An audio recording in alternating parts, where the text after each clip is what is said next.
ये कहानी है 25वीं सदी की और हम जी रहे हैं 21वीं सदी में। और यहाँ पर दिखाया गया है कि सारे ग्लेशियर पिघल चुके हैं और अब पूरी धरती पर पानी ही पानी है। समुद्र का लेवल 50,000 फीट बढ़ चुका है और जो लोग बचे हुए हैं वो लोग समुद्र में तैरती हुई बस्तियों में रहते हैं और उन्होंने अपने आप को इस वातावरण में ढाल लिया है। लेकिन एक मैथोलॉजिकल थ्योरी है जिसके मुताबिक समुद्र के अंत में एक आइलैंड है और वो जगह है जमीन, और ये सब वहाँ पर जाना चाहते हैं। जिसके बाद हमें एक आदमी को दिखाया जाता है जिसका नाम दस्तान होता है और इसके पास एक बोट है और ये वहीं एक डिब्बे में पेशाब करता है और फिर उसे एक मशीन में डाल देता है और वो साफ हो जाता है और उसके बाद ये उसे पी लेता है क्योंकि समुद्र का पानी पिया नहीं जा सकता और इस वक्त पानी की कीमत बहुत ही ज्यादा है। दस्तान को एक बोट मिलती है और उस बोट का मालिक उससे कहता है कि जब दो बंजारे मिलते हैं तो उन्हें अपने सामान की अदला बदली करनी होती है। वो कहता है मुझे नहीं चाहिए तेरा सामान,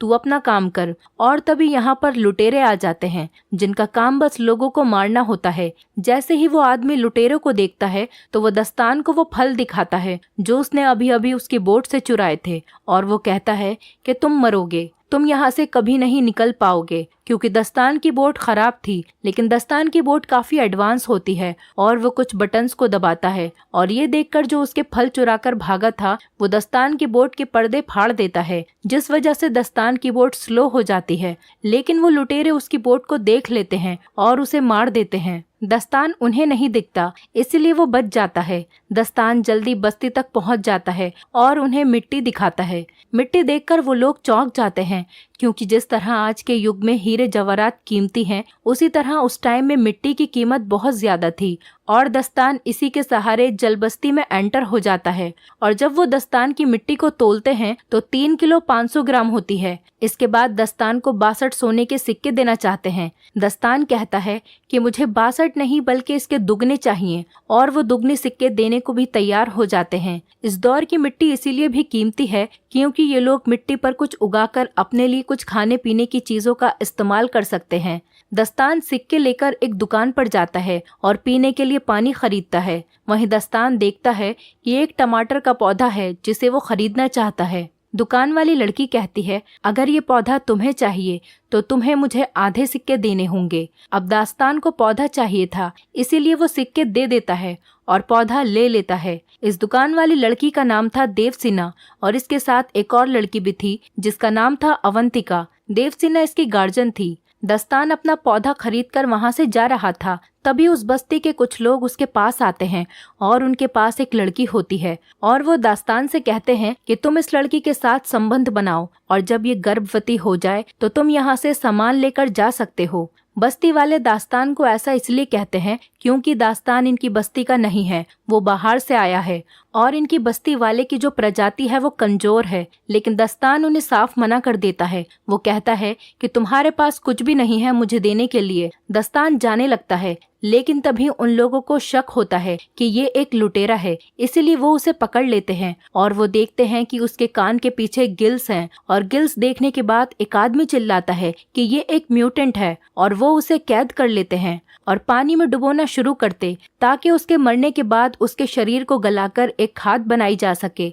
लेकिन उससे पहले कि दास्तान पानी में डूबे, लुटेरे उस बस्ती में हमला कर देते हैं। दास्तान डूबने लगता है, तभी उसकी मदद के लिए वहाँ देवसेना आती है। वो कहती है कि मैं तुम्हें बचा सकती हूँ, लेकिन बदले में तुम्हें हमें अपने साथ ले जाना होगा। दास्तान मान जाता है और ये तीनों यहाँ से फरार हो जाते हैं और लुटेरे बस्ती को तबाह करके उस पर कब्जा कर लेते हैं। लुटेरों का सरदार कहता है कि मुझे टैटू वाली लड़की चाहिए। दरअसल ये अवंतिका के बारे में बात कर रहे होते हैं। अवंतिका के पीठ पर एक टैटू होता है जो कि इनका मानना है कि वो ड्राई लैंड तक पहुंचने का रास्ता है। यहाँ पर 3 तरह के समुदाय रहते हैं। एक लुटेरे जिनका काम बस मरना और मारना है, दूसरे आम इंसान जो बस्ती में रहकर गुजारा करते हैं और तीसरे म्यूटेंट जिनके कान के पीछे गिल्स होते हैं।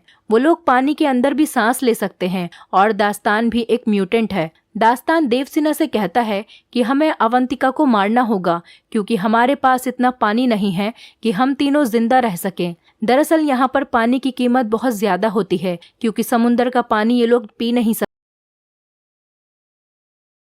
सकते और पानी का कोई और सोर्स भी नहीं होता है। देवसेना ऐसा करने से मना कर देती है। वो कहती है ये सिर्फ बच्ची है। दास्तान कहता है कि बिना पानी के तुम दोनों मर जाओगी, इससे अच्छा है एक पहले ही मर जाए। लेकिन देवसेना दास्तान को मना लेती है। दास्तान अवंतिका को नहीं मारता। वहीं दूसरी तरफ उन लुटेरों के सरदार छूमो को देखते हैं। वो कहता है उसे किसी भी कीमत पर वो टैटू वाली लड़की चाहिए और वो इसीलिए अपने आदमियों को प्लेन से दास्तान के पीछे भेजता है। वो लोग दास्तान के पास पहुंच जाते हैं और उन पर हमला बोल देते हैं। दास्तान हथियार लेने अंदर जाता है और ऊपर देवसेना को लगता है कि दास्तान भाग गया है, इसीलिए देवसेना खुद उस लड़ाई में कूद पड़ती है और वहां पर एक बंदूक होती है और देवसेना प्लेन पर हमला कर देती है। बंदूक से एक तार निकालती है जो बोट से जुड़ी हुई थी और वो सीधा प्लेन में फंस जाती है। प्लेन अब बोट के चारों ओर चक्कर लगाने लगता है। तभी दास्तान वहां पर आ जाता है और बड़ी मुश्किल से उस तार को काटता है और प्लेन वहां से चला जाता है। लेकिन दास्तान की बोट का पूरी तरह से कबाड़ा हो जाता है और गुस्से में आकर वो देवसेना और अवंतिका के बाल काट देता है और कहता है कि आज के बाद मेरी बोट पर किसी भी चीज को नहीं छूना।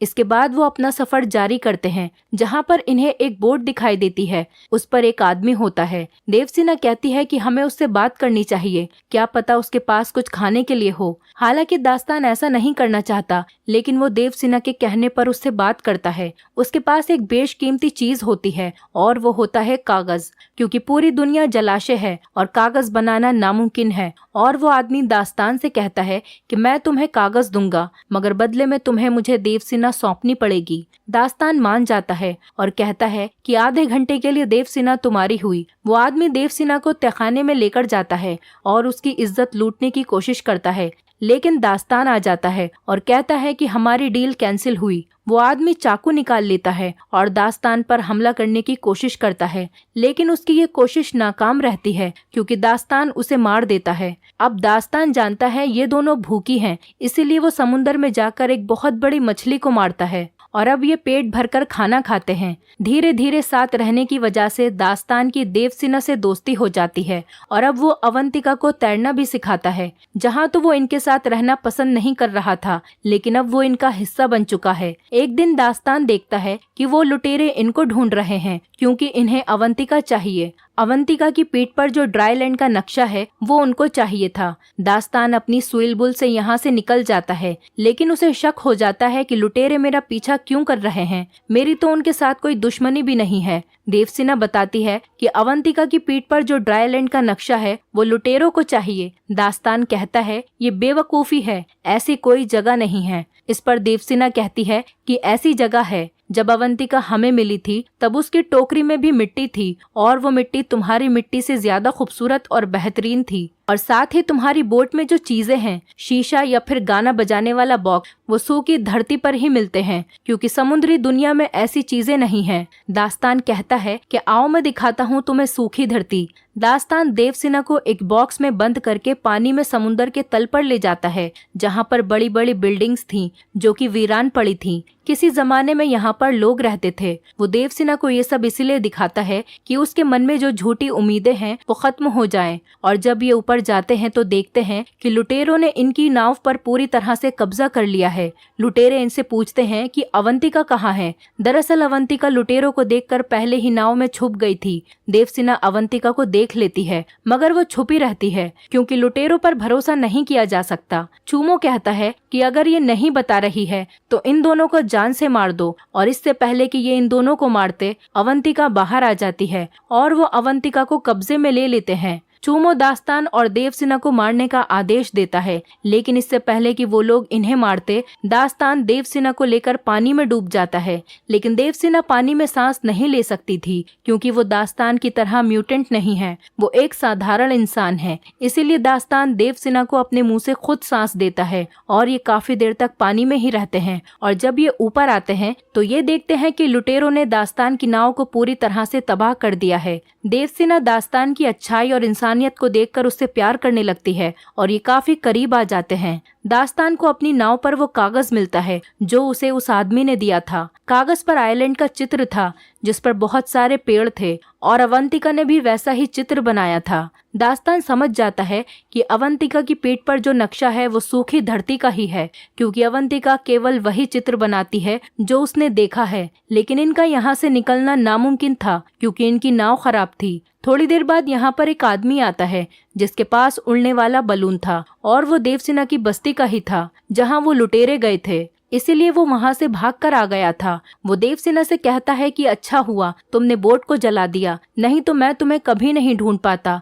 क्योंकि धुएं की वजह से ही मैं यहाँ तक पहुँचा हूँ। और वो इन दोनों को बलून पर ले आता है। लेकिन यहाँ से दास्तान डिसाइड करता है कि वो अवंतिका को ढूंढ कर लाएगा। वो उस बड़े जहाज पर पहुँच जाता है जहाँ पर वो लुटेरे थे। दास्तान चूमो के सामने खड़े होकर कहता है कि मुझे वो बच्ची चाहिए। चूमो कहता है कि बेटा अब तुम जिंदा वापस नहीं लौटोगे। दास्तान एक मशाल निकालता है और पास ही में एक टैंक में डाल देता है, जिससे एक बहुत बड़ा ब्लास्ट होता है और उसके बाद सारे आदमी मारे जाते हैं। दास्तान अवंतिका को ढूंढने लगता है, लेकिन वो देखता है कि चूमो अवंतिका को प्लेन में उड़ाकर ले जाता है। दास्तान प्लेन को रस्सी से अटकाकर क्रैश करवा देता है। अब ये विशाल जहाज डूब रहा था, लेकिन इससे पहले जहाज डूब पाता वहाँ पर देवसेना उड़ने वाला बलून लेकर आ जाती है और उनको बचा लेती है। और तभी जहाज पर एक बहुत बड़ा ब्लास्ट होता है जिससे लगभग सारे लुटेरे मारे जाते हैं। लेकिन चूमो अभी भी जिंदा बचा हुआ था और वो एक गन से अवंतिका पर गोली चलाता है।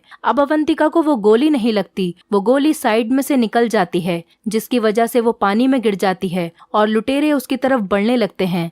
दास्तान ऊपर से जंप करता है और अवंतिका को पकड़कर ऊपर ले जाता है और ये तीनों लुटेरे जो अवंतिका को पकड़ने के लिए आ रहे थे ये आपस में टकरा जाते हैं और एक बहुत बड़ा ब्लास्ट होता है। और इस ब्लास्ट में चूमो समेत सारे लुटेरे मारे जाते हैं और इस तरह से दास्तान अवंतिका की जान बचा लेता है। इनके साथ जो आदमी होता है उसे नक्शा पढ़ना आता है और वो ड्राईलैंड का पता लगा लेता है और फाइनली ये पहुंच जाते हैं सूखी धरती पर, जहाँ पर एक झोपड़ी होती है जिसके अंदर दो कंकाल पड़े थे जो कि अवंतिका के माँ बाप के थे। और उनके पास टैटू बनाने वाला सामान भी मौजूद था, क्योंकि उनको पता था कि वो मर रहे हैं, इसीलिए उन्होंने अवंतिका की पीठ पर टैटू बनाकर टोकरी में डाल दिया था और उस टोकरी में यहाँ की सूखी मिट्टी भी डाल दी थी, ताकि जब अवंतिका किसी को मिले तो उन्हें ये भी पता चल जाए कि कहाँ पर है ड्राईलैंड। और ऐसा उन्होंने इसीलिए किया क्योंकि अवंतिका उस समय काफी छोटी थी, अगर वो वहाँ पर रहती तो बच नहीं पाती। और अवंतिका के माँ बाप ने जैसा सोचा था आज फाइनली वैसा ही हुआ। इसके बाद हम देखते हैं कि दास्तान को यहाँ पर बिल्कुल भी अच्छा नहीं लग रहा, क्योंकि वो इंसान नहीं गिल्स है, इसलिए वो समुद्र में वापस जाना चाहता है। हालांकि देवसेना और अवंतिका नहीं चाहती कि वो वापस जाए, लेकिन उसे जाना पड़ता है क्योंकि उसकी असली दुनिया समुंदर है। और इसी मोमेंट पर ये मूवी खत्म हो जाती है। दोस्तों, अगर आप हमारे चैनल पर नए हैं तो चैनल को सब्सक्राइब करें, वीडियो अच्छी लगी हो तो वीडियो को लाइक करें और हाँ, नोटिफिकेशन बेल को जरूर दबाएं ताकि अगली अपडेट सबसे पहले आपको मिले।